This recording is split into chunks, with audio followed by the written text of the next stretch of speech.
If there's never been a movie for the culture, this movie is for the culture. When I tell you guys, I am not the one who goes along with the masses, right? So when I was hearing about, oh, Sinners is 10 out of 10 and Sinners this and Sinners that, which I did expect it to be good, but I didn't expect it to be good from the beginning to the absolute end. Like, there isn't one scene in that movie that made me cringe, or there isn't one scene in that movie that I didn't like. Now, I'm an actor as well, so I'm not going to discuss the whole movie, but I want to talk about my favorite scenes and the scenes that I appreciate most. Okay, so the montage scene in the juke joint, when it started off with the DJ with the 80s gold chain and all that. Oh my God, I almost pulled my non-existent wig off. I don't even wear wigs. I almost pulled my wig off, almost jumped out of that seat. And I saw it in 4K, MD, IMAX, whatever. So I got all the special effects. I got like the seats were moving, like everything. We got the whole experience, right? But that particular scene, I felt that scene in my soul. I appreciated that scene so much. This is a spoiler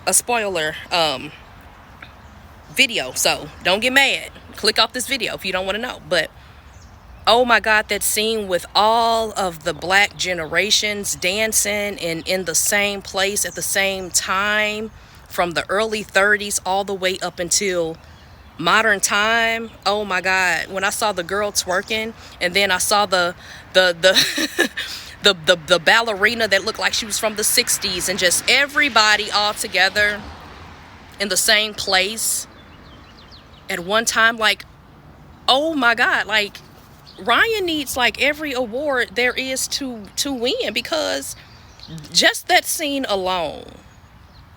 Oh my God. Comment below. Like, did y'all feel that in y'all soul? Like, as a black person, I was like, oh my God, give it to me. Give it all to me. Like,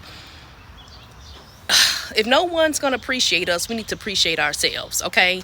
And all that we've brought to everything, really, but basically, really, the black people have put so much influence into music of every genre. Please do not try to argue with me about this. Oh my God, please do not try to argue with me about this. Please. But anyway, that scene, oh my God, who thought of that? I wonder who thought of that. I don't know, you know. I mean, of course, Ryan directed the movie, but that doesn't mean that all of his, all of the scenes were his idea. But if that particular scene was Ryan's idea, whose ever idea that particular scene was, and it's been done before. I've seen like different generations in certain types of scenes like that, but I've never, it reminds me, what's the picture, y'all? I should know this. I'll put it up. I'll put it right here. It reminded me of this picture right here, the famous picture of the black people dancing in the juke joint. But that, I don't know why, that just touched my soul, just seeing like all the different types of dances, all the different types of music combined, different generations in one scene like that. And even the camera work, as I was saying, I'm sorry, y'all. People always call my phone when I'm trying to do something. But even the camera work in that particular scene. Listen, I appreciate that scene so much. If you did as well, please comment.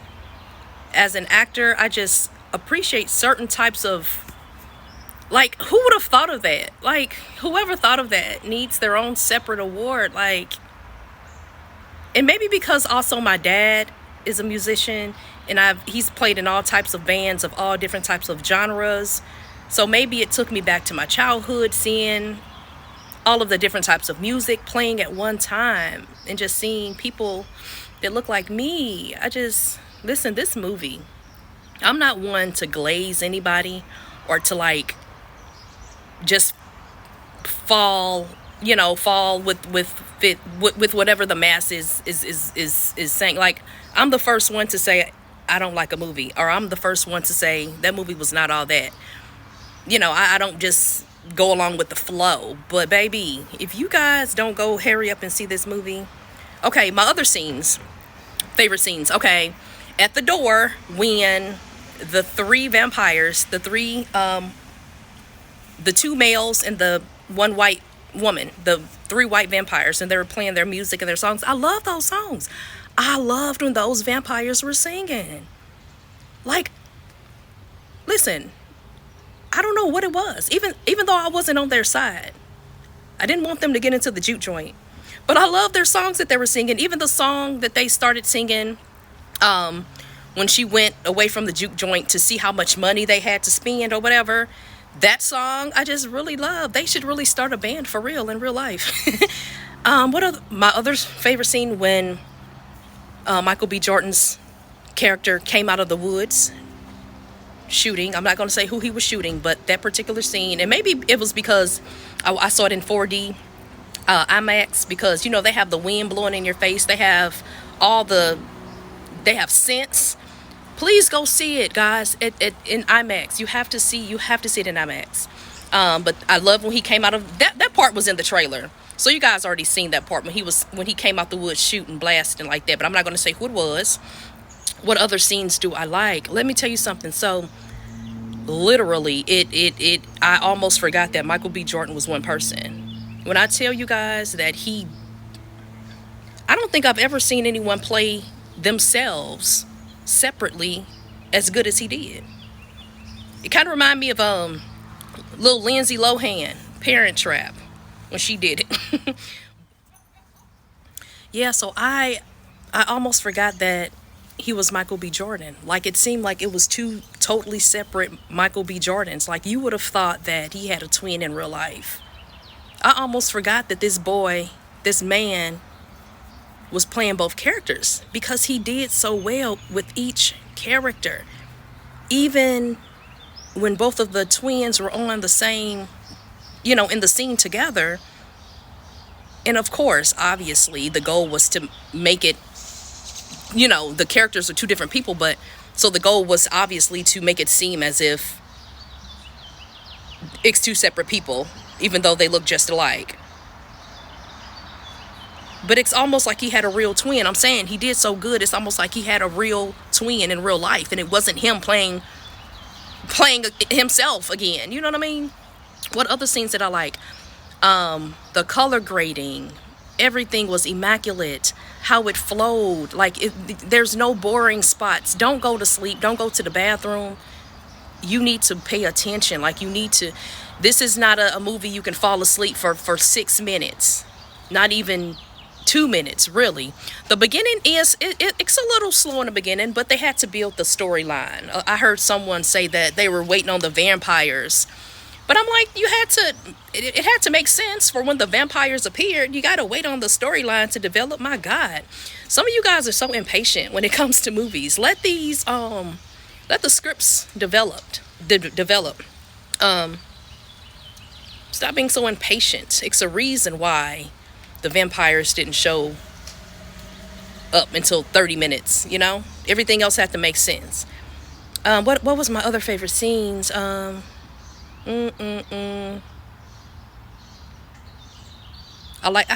This is a spoiler free. I may have to do a spoiler video. I see you, Tony. I see you. Tony went to the dentist. He's showing me that his mouth doesn't hurt anymore.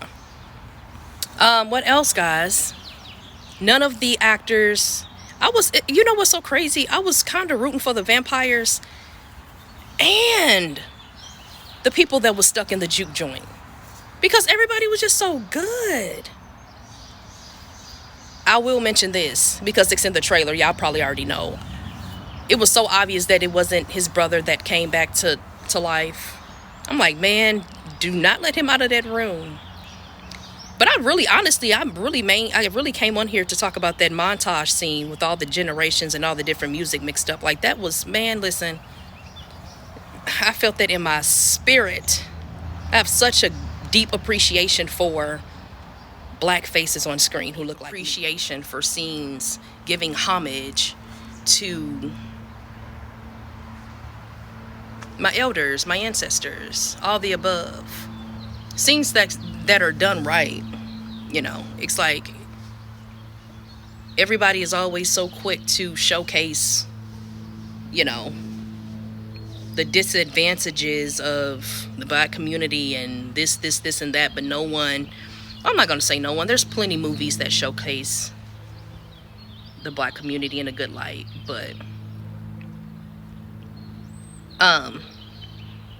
it's just so much I can say.